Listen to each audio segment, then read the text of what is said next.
सरदार वल्लभ भाई पटेल केवल जड़े स्वाधीनता संग्रामी नथिले, अखंड भारत गठन में तांकर अवदान थिला अतुलनीय।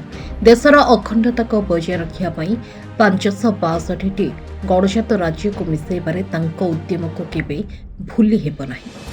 सेही महान व्यक्तित्व 150तम जन्म जयंती अवसर में सारा देश में जातीय एकता दिवस पालन करा जाउछि। ए क्रम में बंदर नकरी पारादीप एक विशाल रैलीर आयोजन करा। विभिन्न स्कूल छात्र छात्री और बुद्धिजीवी माने रैली रे शामिल होइतिले। पारादीप कॉलेज परिसर रैली बाहरी सहर परिक्रमा करने सहित गोपबंधु स्टाडियम रे पहुंचीथिला।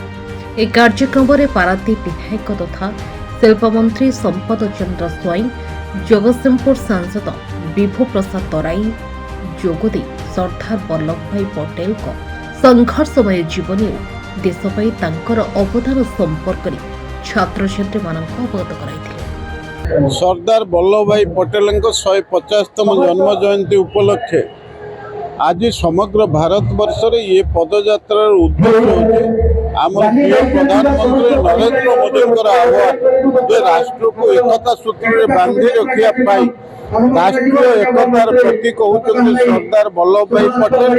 जहाँक उद्देश्य से स्टैच्यू ऑफ यूनिटी तैयारी करिसन्ति एवं एकता बल ये भारत वर्ष को विकसित करिया पाई आमे उद्यम करि परिबा।